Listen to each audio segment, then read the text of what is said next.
Morning students, कैसे हैं आप सब। आज हम बात करेंगे पेनल्टीज़ में अगली कुछ पॉइंट्स की। हम लोग थे पॉइंट नंबर 3 पे, that is failure to maintain और retain books of accounts, documents etcetera. तो अगर कोई एसएससी जिसे अपने अकाउंट्स मेंटेन करने हैं, अपनी बुक्स मेंटेन करनी हैं और उसे बनाए रखना है, उसे मेंटेन करना है, संभाल कर रखना है, और वो इस कार्य में फ़ेल हो जाता है, यानी वो इस तरीके से मेंटेन नहीं कर पाता है, तो असेसिंग ऑफिसर या जो भी अथॉरिटी है वो 25,000 रुपये का पेनल्टी उस पर लगा सकती है। तो ये पेनल्टी है कि आप बुक्स ऑफ अकाउंट्स या जो इम्पॉर्टेंट डॉक्यूमेंट्स हैं, जो टैक्स की कैलकुलेशन से रिलेटेड हैं, वो आप मेंटेन नहीं करते।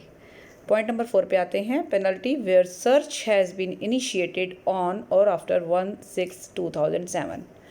ये कुछ पॉइंट्स आएंगे, मैं आपको पहले ही क्लियर कर देती हूँ। पॉइंट नंबर 4, 5 और पॉइंट नंबर 6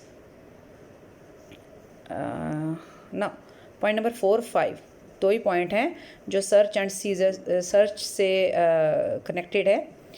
तो अगर असेसिंग ऑफिसर किसी भी असेसी के कार्यों की या उसकी एक्टिविटीज़ की या जो भी डॉक्यूमेंट्स हैं उसके सर्च के लिए कोई भी प्रोसीडिंग इनिशिएट करता है, कोई भी प्रोसीडिंग स्टार्ट करता है, और डेट मेंशन कर रखी है, ये है 1 जून 2007, यानी कि 2007, जून 2007 के बाद, लेकिन ये सर्च 1/7/2012 के पहले की है। फिर से कर देते हैं, इसका टाइम क्लियर करना पड़ेगा। जून 2007 के बाद की, लेकिन 1/7/2012 यानी कि 1 जुलाई 2012 से पहले की है। तो इस दौरान अगर कोई सर्च की प्रोसीडिंग्स हुई है किसी भी असेसी पर, असेसिंग ऑफिसर के द्वारा, तो जो भी इनकम, एक्चुअली ये सर्च क्यों होगी, क्योंकि असेसिंग ऑफिसर को ये डाउट रहेगा कि असेसी कुछ ना कुछ इनकम जो है वो डिस्क्लोज़ नहीं कर रहा है, कुछ इनकम छिपा रहा है। तो इस छिपी हुई इनकम को निकालने के लिए, बाहर दिखाने के लिए, डिस्क्लोज़ करने के लिए असेसिंग ऑफिसर को इस तरह का सर्च करना पड़ता है, खोजबीन करनी पड़ती है। अपने उनके तरीके हैं खोजबीन करने के। तो इस सर्च के दौरान जो भी अनडिस्क्लोज्ड इनकम, यानी कि ऐसी इनकम जो छिपा ली गई थी, वो अगर बाहर निकलती है या पता लगता है ऐसी इनकम का, तो उसके 10% के बराबर टैक्स तो देना ही पड़ेगा आपको। अनडिस्क्लोज्ड इनकम का, जो इनकम आपने छिपाई उसका टैक्स तो देना ही है। साथ में पेनल्टी लगेगी कि जितनी इनकम आपने छिपाई है उसके 10% के बराबर आपको पेनल्टी भी देनी पड़ सकती है। लेकिन ये पेनल्टी से आपका पीछा छूट सकता है, यानी कि हो सकता है पेनल्टी आप पर ना लगे, वेव हो जाए, अगर आप ये 3 कंडीशन पूरी करते हैं। क्या? पहली कंडीशन है कि सर्च के दौरान ही आपका जो भी असेसी है, अगर वो इस इनकम को एडमिट कर लेता है। कई बार तो ऐसा होता है कि असेसी एडमिट ही नहीं करता कि ये इसकी इनकम ही नहीं है, वो इस तरीके से कुछ एक्सप्लेनेशन तैयार करता है या ऐसा कुछ जवाब देता है कि जिससे ये साबित हो जाए कि इनकम उसकी नहीं है। लेकिन अगर वो इस इनकम को अपना मान लेता है, एडमिट कर लेता है, और उसका तरीका, उसकी जो रिसोर्सेज हैं उसके बारे में भी क्लियर कर देता है कि ये इनकम उसके पास कहाँ से आई, ठीक है, और फिर इस इनकम पर जो भी टैक्स बनता है वो पे कर देता है विद इंटरेस्ट। तो अगर ऐसा वो करता है, ये सारी कंडीशन वो पूरी करता है, then this penalty can not be imposed, क्योंकि फिर पे ये पेनल्टी छोड़ दी जाएगी, फिर उस पर नहीं लगाई जाएगी। ठीक है, तो ये हो गया पॉइंट नंबर 4, जिसमें हमने टाइम मेंशन किया था 2007 जून के बाद और 2012 जुलाई से पहले, ठीक है, सर्च की प्रोसीडिंग्स के लिए। अब आ जाता है पॉइंट नंबर 5, जिसके 2 पार्ट्स हैं, 1 और 2। पहला पार्ट है कि ये जो सर्च हुई है, ये अब जैसे कि वहाँ टाइम ख़त्म हुआ हमारा 1/7/12 को, तो ये वही 1/7/12 के बाद, लेकिन 15 दिसंबर 2016 या 15 दिसंबर 2016 से पहले, इस टाइम स्लॉट के बीच में अगर सर्च की प्रोसीडिंग्स हुई हैं, सेम केस होगा, बस प्रोसीडिंग का जो टाइम है वो अलग हो जाएगा। तो अगर ऐसी प्रोसीडिंग हुई है, तो अब यहाँ पर ध्यान दीजिएगा, पॉइंट नंबर A, B और C, यानी कि फर्स्ट पॉइंट के 3 पार्ट्स हैं, A, B और C। क्या? कि जितनी भी इनकम अनडिस्क्लोज्ड थी और जो अब डिस्क्लोज हुई है, उसके 10% के बराबर आपको पेनल्टी देनी होगी, अगर मतलब 10% पेनल्टी देनी होगी अगर वो एडमिट करता है, इसको इनकम को अपना बोलता है, और उसका मैनर यानी कि वो उसका रिसोर्स क्या था उस इनकम का वो क्लियर करता है, और उसका इंटरेस्ट और उसका जो टैक्स है वो पे करता है। अगर ये तीनों कंडीशन पूरी करता है तो 10% उसको पेनल्टी देनी होगी। अभी ऊपर वाले केस में 10% पेनल्टी थी अगर कोई कंडीशन पूरी नहीं करता। अगर कंडीशन पूरी करता है तो पेनल्टी छूट सकती है। यहाँ वो कह रहा है कि 10% पेनल्टी लगेगी अगर ये कंडीशन पूरी करता है, लेकिन अगर वो कंडीशन नंबर आप कह सकते हो 1 पूरी नहीं करता, वो एडमिट ही नहीं करता अपनी इस इनकम को, अपनी इनकम स्वीकार नहीं करता, तो फिर अनडिस्क्लोज इनकम का 20% पेनल्टी लगेगी। ठीक है। और हालांकि वो पॉइंट नंबर 3 में क्या था, इंटरेस्ट और टैक्स पे कर देता है। मतलब इनकम को एडमिट तो नहीं कर रहा है, लेकिन वो उसका इंटरेस्ट और टैक्स पे कर रहा है, तो उसको अनडिस्क्लोज इनकम का 20% पेनल्टी देनी होगी। और फिर सी पॉइंट में आ रहा है ये 20 का 60 कन्वर्ट हो जाएगा अगर वो ए और बी के से कनेक्टेड नहीं है। मतलब कहने का है कि वो कोई भी कंडीशन पूरी नहीं करेगा तो वो फिर 60% देगा पेनल्टी का, जो भी अनडिस्क्लोज्ड इनकम होगी उसका। ठीक है, आप समझ में आ गया। तो आपको पॉइंट नंबर 5 के 1 के तीनों पार्ट्स क्लियर हो गए, ए बी और सी। अब दूसरे में आ जाते हैं। दूसरा कह रहा है कि टाइम थोड़ा सा चेंज हो जाएगा। यहाँ पर टाइम हमारा ख़त्म हो रहा था 15 दिसंबर 2016 से पहले तो 15 दिसंबर 2016 या उसके बाद अगर सर्च की प्रोसीडिंग्स इनिशिएट हुई है तो now there are 2 points, 30% and 60%। 30% penalty तब लगेगी अगर एसएससी जो है मेंशन कर देता है कि ये इनकम उसकी है, यानी कि वो एडमिट कर लेता है। और 60% अनडिस्क्लोज्ड इनकम मानी जाएगी। अनडिस्क्लोज इनकम का 60% उसको पेनल्टी देनी होगी अगर एसएससी फुलफिल नहीं करता कोई भी कंडीशन, यानी कि ए और बी में बी से जो है कनेक्टेड नहीं है। वापस आ जाए, दोबारा से देखते हैं। पॉइंट नंबर 2, अगर 15 दिसंबर 2016 के बाद सर्च प्रोसीडिंग स्टार्ट हुई है तो there are 2 columns, 30% of undisclosed income and 60%। तो 30% तब होगा जब वो एडमिट कर लेगा और 60% तब होगा जब वो एडमिट नहीं करेगा। ठीक है, ओके जी। तो ये तो था हमारा पॉइंट नंबर 5 जो कि सर्च से रिलेटेड था। पॉइंट नंबर 4 भी हमारा सर्च से रिलेटेड था। टाइम स्लॉट दोनों का अलग अलग था।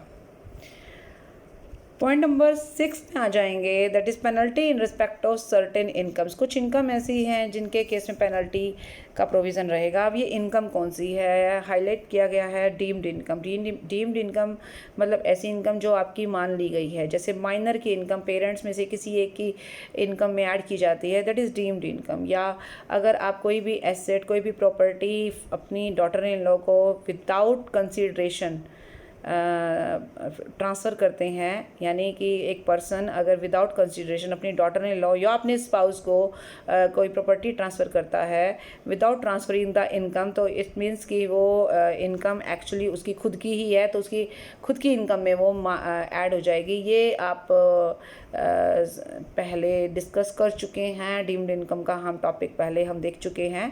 तो अब हम जो असली पॉइंट पर आते हैं कि ऐसी इनकम जो डीम्ड इनकम है, यानी आपकी इनकम में किसी और की इनकम जब आप ऐड कर लेते हैं और उससे रिलेटेड अगर कोई फॉल्ट हुआ है on the part of SSC, तो उस केस में क्या होगा, एसएससी को पे करना होगा। टैक्स तो पे करना ही है। अब वो टैक्स पे करना है अंडर सेक्शन 115 BBE 115 BBE के अंतर्गत। एक तो उसको टैक्स पे करना होगा, साथ में पेनल्टी भी होगी। पेनल्टी क्या होगी, पेनल्टी देख लेते हैं।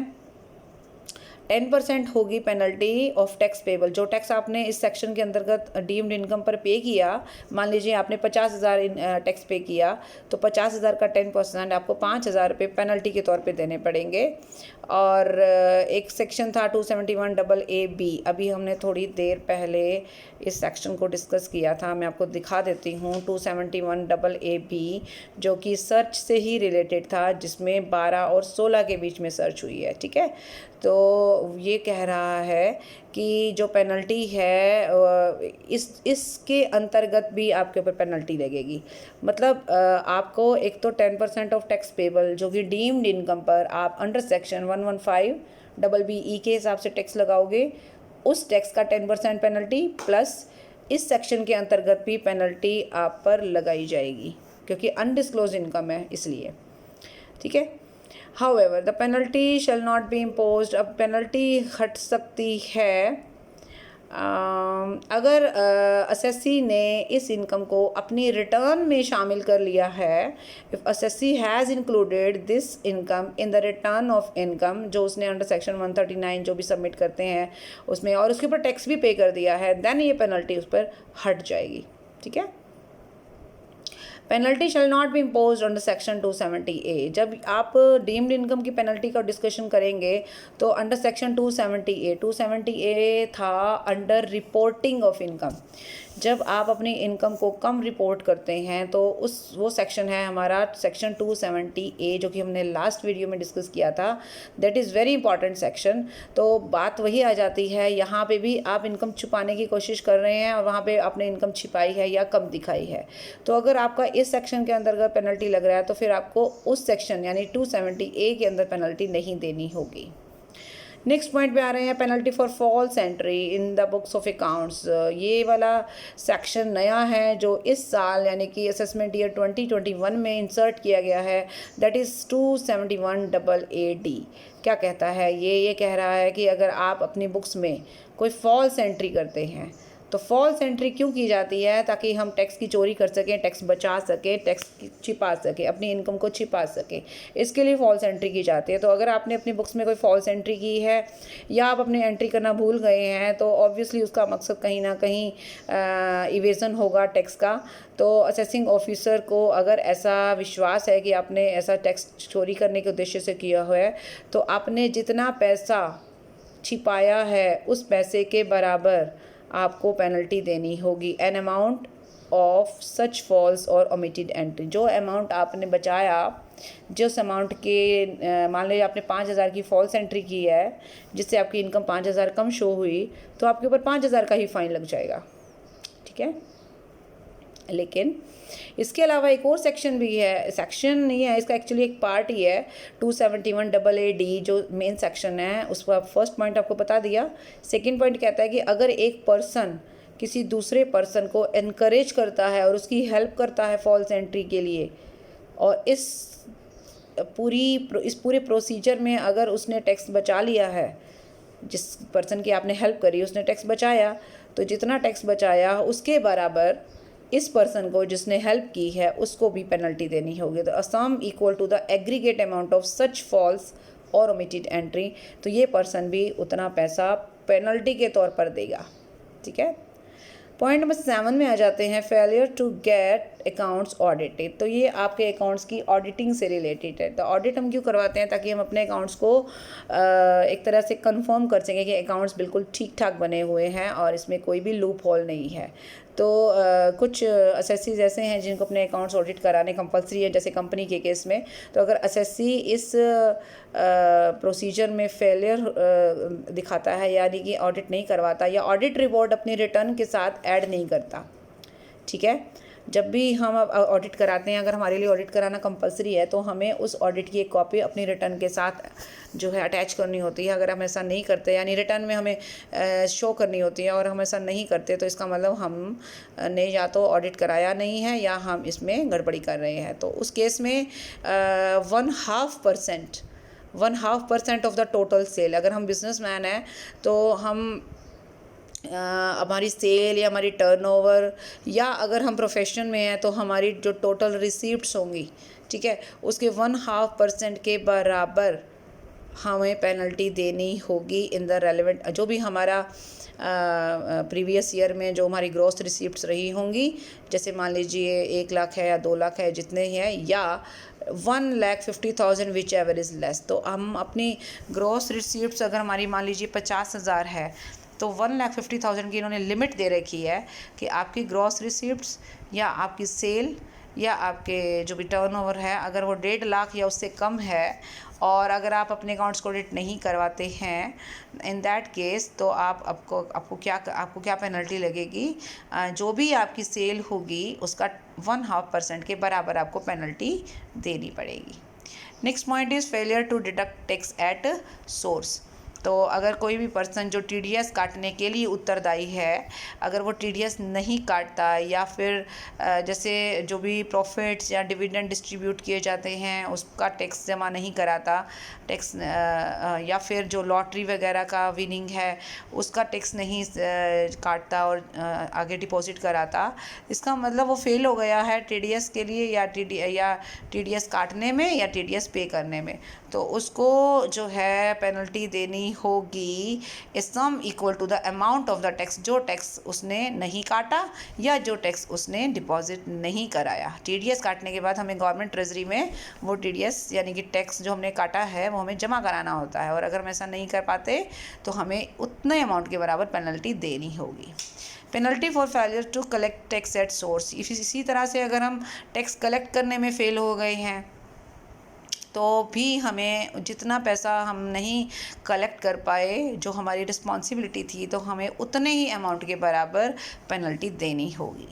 पॉइंट नंबर 10, ये पॉइंट नंबर 10 और 11 और ये पॉइंट नंबर 11A और 12 ये चारों पॉइंट्स जो हैं ऑलमोस्ट सेम हैं।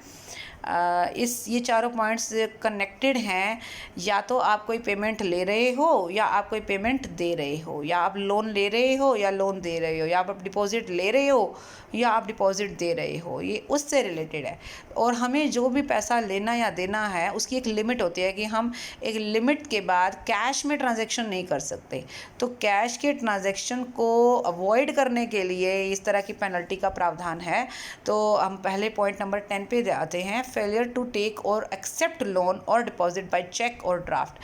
अगर आप एक पर्टिकुलर अमाउंट के बाद कोई भी लोन या डिपॉजिट चेक और ड्राफ्ट के बगैर लेते हैं यानी कैश में ले लेते हैं और अमाउंट कितना है 20,000 यानी कि 20,000 और उससे ज़्यादा का अमाउंट आप लोन के तौर पर, एडवांस के तौर पर लो, कोई दिक्कत नहीं है, लेकिन कैश में नहीं लेना है आपको, या तो चेक से लेना है या बैंक ड्राफ्ट से लेना है या इलेक्ट्रॉनिक मोड से लेना है, जैसे आप यूपीआई है या फिर और बहुत सारे ऐप्स हैं या बहुत सारी जो नेट बैंकिंग है जिसके थ्रू आप जो है पैसा ट्रांसफ़र कर सकते हैं, पैसा रिसीव कर सकते हैं।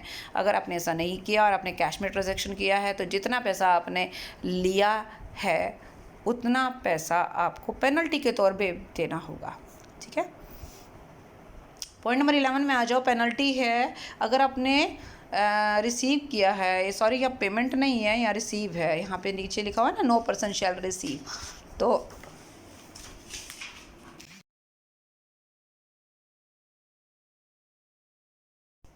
कोई भी पर्सन जो 2 लाख रुपए से ज़्यादा का अमाउंट रिसीव करता है, 2 लाख या उससे ज़्यादा का, यहाँ 20,000 की लिमिट थी, यहाँ आपने 2 लाख की लिमिट पे आ जाएंगे। अगर 2 लाख के ऊपर आपने 2 लाख रुपए या उससे ज़्यादा का अमाउंट आपने रिसीव किया है किसी एक पर्सन से, ठीक है, from a person in a day, एक पर्सन से पूरे दिन में, चाहे अलग अलग करके आप टोटल में 2 लाख कर सकते हो या इकट्ठा एक ही ट्रांजैक्शन आप 2 लाख का कर रहे हो। ठीक है, और उसके अलावा वो कहता है कि वो ट्रांजैक्शन जो किसी एक ओकेजन पर, एक इवेंट पर एक पर्सन से जिसमें आपने 2 लाख या इससे ज़्यादा का ट्रांजैक्शन किया है लेकिन कैश का इस्तेमाल किया है, आपने चेक का या बैंक का इस्तेमाल नहीं किया है, तो इन दैट केस आपको जो है पेनल्टी का प्रावधान रहेगा। लेकिन कुछ कंडीशन है वो आप देख सकते हैं, एक्सेप्शनल केसेस हैं, जैसे आप अगर गवर्नमेंट ने अगर इस तरह का कोई ट्रांजैक्शन किया है, किसी बैंकिंग कंपनी ने किया, क्योंकि बैंक में आप देखते हैं कि बहुत सारे जो हैं कैश के ट्रांजैक्शन डेली होते हैं, तो बैंक्स को, गवर्नमेंट को और पोस्ट ऑफिस है, इसी तरीके से फाइनेंशियल इंस्टीट्यूशंस हैं, कोऑपरेटिव सोसाइटीज़ हैं, कोऑपरेटिव बैंक्स हैं, इन सबको छूट है कि ये लोग, ये ऑर्गेनाइजेशन इस तरीके के ट्रांजैक्शन जो हैं कैश में कर सकते हैं। ठीक है, या फिर वो सारे पर्सन जिनको ऑफिशियली सरकार ने स्पेसिफाई किया है अपने ऑफिशियल गजट में, और उसमें ये कह रखा है कि इन लोगों को इस तरीके के ट्रांजैक्शन करने की इजाज़त है, तो ऐसी उस केस में कोई प्रॉब्लम नहीं आएगी। अदरवाइज़ दूसरे पर्सन जो भी हैं और जिस तरह का ट्रांजैक्शन करते हैं उन्हें पेनल्टी देनी पड़ सकती है, ठीक है। लेकिन पेनल्टी हो सकता है कि उन लोगों को ना देनी पड़े अगर वो जेन्युइन रीज़न बता दें कि ऐसा क्यों हुआ, कि उन्होंने ऐसा कैश में ट्रांजैक्शन क्यों किया। तो there may be so many reasons behind the problem. तो अगर आप रीज़न बता देते हैं और रीजंस जो है जेन्युइन है एंड असेसिंग ऑफिसर को सेटिस्फाई करते हैं तो हम उस पेनल्टी से बच सकते हैं, ओके। लेकिन अगर आप किसी भी बैंक से या पोस्ट ऑफिस सेविंग अकाउंट है, आपका कोई कोऑपरेटिव बैंक है, उससे अगर आप विड्रॉ करते हैं पैसा, उस पर कोई रिस्ट्रिक्शन नहीं है। उसमें आपको 2 लाख रुपए का ऑब्वियसली अगर आप पैसा ही निकलवाने जाते हैं तो आप कैश में ही लेकर आएंगे, तो आप वहाँ पर कैश की विड्रॉल में इस तरह की कोई रिस्ट्रिक्शन नहीं है, वो आप ले सकते हैं। पेनल्टी के बारे में हम बात कर लेते हैं। पेनल्टी कितनी रहेगी? A sum equal to the amount of such received. देखिए कितना ज़्यादा पेनल्टी रहेगी, तो जितना पैसा आपने रिसीव किया है उतने उसके बराबर आपको पेनल्टी देनी पड़ सकती है। पॉइंट नंबर 11A पे आ जाते हैं, that is penalty for failure to accept payment through prescribed mode. थोड़ी देर पहले हमने 20,000 की लिमिट देखी थी जिसमें हम पेमेंट ले रहे थे, ओके। यहाँ पर हम ये देख रहे हैं कि कई बार क्या होता है कि आप किसी पर्सन को पेमेंट करना चाहते हैं इलेक्ट्रॉनिक सिस्टम मोड के द्वारा, लेकिन उसके पास ऐसी कोई फैसिलिटी नहीं है, उसका कोई बैंक में अकाउंट नहीं है। इट मीन्स कि दैट